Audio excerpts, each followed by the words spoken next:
تحفه. مم. جميل جمال ملوش مثال. جميله فعلا يا بسمله. طبعا انا كل طبعا متابعيني دلوقتي خلاص حفظوني ان انا جبانه من ناحيه الحاجه السخنه. ما اعرفش ادوق حاجه سخنه. بس انا بس هقطع لكم اللحمه، بصوا حتى بتتقطع اهي بالمعلقه، اهي بالمعلقه. اوعى وشك. حسب السخنة بتاعت مش حلوة. مستحمله. بص الباميه مش مستحمله. بص اللحمه. الله. بتاعنا بالصلاه على النبي، اللهم صل وسلم وبارك على نبينا محمد وعلى اهله وصحبه اجمعين. النهارده يا حبايب قلبي هعمل لكم باميه وهنعمل كشك. طبعا عندنا في الثلاجه حله كبيره كده مليانه رز بشعريه، مش هعمل رز. هنسخن الرز عشان احنا عندنا رز. لكن هعمل الباميه قدامكم وهعمل اللهم صل على النبي وهعمل كشك. في حد كان قال لي احنا نفسنا ناكل كشك. تقلية الكشك. الكشك احضرها علشان دي لازم تنشف. هات لي طبق او على البصل صغيره عشان يخليه قرمش. بص دي التقليه اللي انا حمرتها، البصله اللي هحطها على وش الكشك. الكشك ماشي اهو. هصفيها بقى كده ايه من الزيت واحطها على منديل واحط عليها شويه زيت كمان اللي هو بتاع تحمير البصل. وصلوا على النبي. دي الطماطم اللي انا مخدعاها قدامكم بالبصل، مخدعها بالبصل وحاطه معاها بنجر وكل حاجه. عشان كده ما بخدعش البصل زي ما قلت لكم. الحاجه بتشيلوها في الفريزر، بتطلعوها تطبخوا وتعملوا كل حاجه منها. مش محتاجين ان كل ما تشوفوا تطبخوا طبخه تقطعوا بصل. اهو بص اهو. يا دوبك حطيت السمنه اهي وهنزل بقى بالايه؟ والطماطم متسبكه اهي كمان شايفين؟ هنزل بقى بالشوربه واللحمه عليه.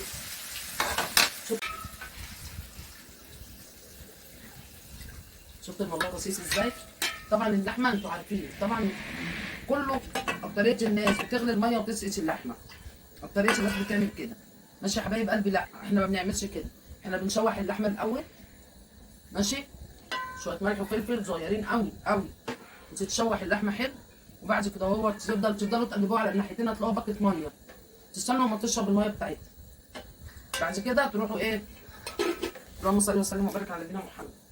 تروحوا ساقطين بقى العقد ميه مغليه في الكاتشن كده، كله غاليين ميه، وتروحوا دلقينها بقى فوق اللحمه.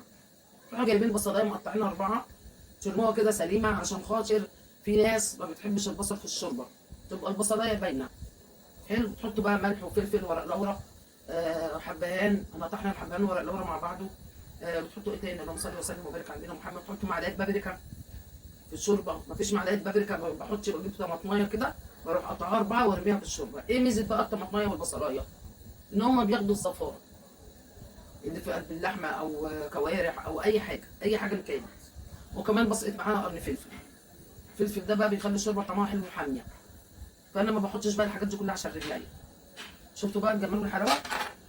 بصوا بقى ادي اهي ده مجففه في الفريزر. بنجففها ازاي؟ بنغلي الميه ونحط فيها ليمونه، عشان طبعا انا جايبه كميه باميه 10 كيلو باميه، فلو كميه اقل بتحط نص ليمونه. انا حطيت ليمونه في الميه، والميه لما غليت رحنا نازلين بقى بالباميه. حله بقى كبيره عشان ادلق مره واحده. طبعا المهمه الجميله دي اللي قام بيها بسمله. انتوا عارفين انا ما بخشش المطبخ. بقت تغطس بسمله وتطلعها، تغطس وتطلعها وتطلع بقى.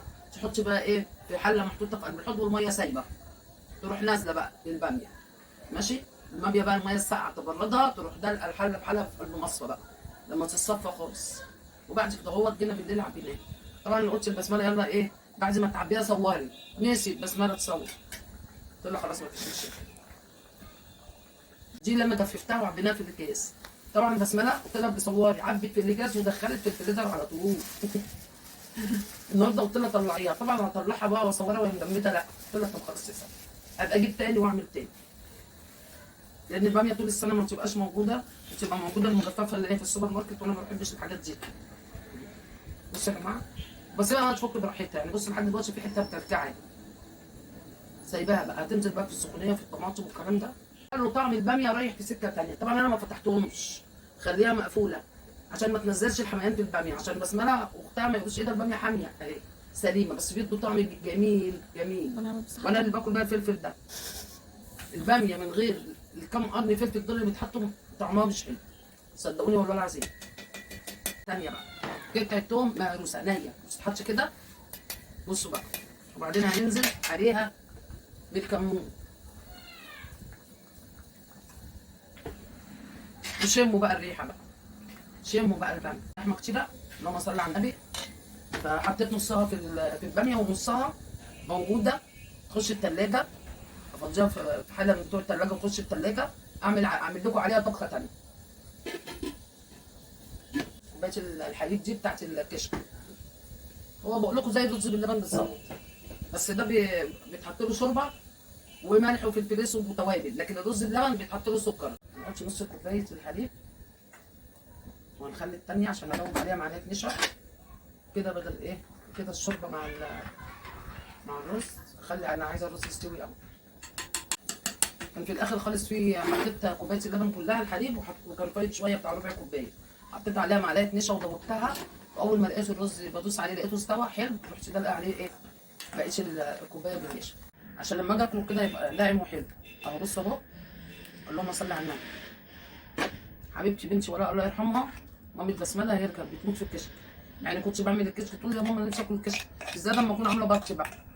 اقول لها طب يا يعني لما تيجي اعمل انا اللي باكله انا وهي بس. انا كده دقت خلاص شبعت. طعمه ايه يا تيتا؟ جميل.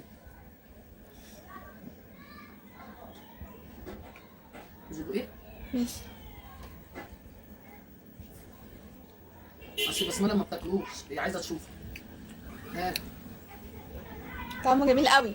عجبك؟ عجبني جدا. خليكي زي تحفه.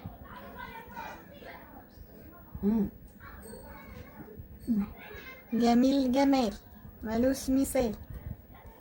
جميله فعلا يا بسمله. طبعا انا كل طبعا متابعيني دلوقتي خلاص حفظوني ان انا جبانه من ناحيه الحاجه السخنه.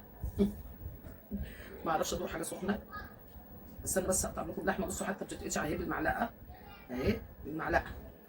اوعى وشك، علبة السخنة بتاعت حلوة. مش مستحمله. بص الباميه مش مستحمله. بص اللحمه. الله حلوه اهي. ماشي، عماله احط سمنه قد كده لما السمنه عمت على الوش. وادي طبق الكشك الجميل الحلو ده بالتقليه، ورز بشعريه، وشوربه بصل عصفور. بس الشوربه دي على شوربه فراخ يا جماعه. انا كنت حاطاها في الثلاجه فيها شوربه فراخ الصبح، وانا كنت حاسه ان انا عايزه يعني اكل حاجه سخنه، قلت لها طلعيه. طبعا انا حافظه في الثلاجه محمره لسان العصفور جاهز، كل حاجه عندي جاهزه. انا قلت لها خدي بقى ايه بتاع كبشه لسان العصفور كده تبقى في الشوربه، ورحت غرفت لي طبق كده الصبح كده، كلته الحمد لله رب العالمين. كده الوجبه اكتملت. ايه رايكم بقى في الجمال والحلاوه دي؟ استاهل ايه؟ استاهل ايه انا بقى؟ استاهل قلوب، صح؟ لو عجبكم الفيديو الحلو ده ما تحرمونيش بقى من اللايكات بتاعتكم الجميله الحلوه، واللي عاجبه المحتوى بتاعي يعمل لي متابعه، واللي مش عاجبه المحتوى بتاعي برضه يعمل لي متابعه عافيه يعني. واشوفكم على خير، واعمل لكم الاحسن والاحسن والاحسن، وادعوا لي بالشفاء انا وجميع مرضى المسلمين يا رب. وربنا ينصر حبايبنا فلسطين يا رب، يفك كربهم بحق جاي النبي، ويفك كرب كل اللي متضايق يا رب، ويشفيكي يا حبيبه قلبي اللي دخلت وقالت انا تعبانه دي. قلبي وجعني عليكي قوي قوي قوي يا قلبي. قلبي عندك يا رب بحق جاي النبي، كنا ابواب السماء مفتوحه واستجاب مني. يشفيكي يا حبيبه قلبي. واشوفكم على خير، والسلام عليكم ورحمه الله وبركاته. واوعى مع وشك مع ام حسام. اشوفكم في فيديو جديد.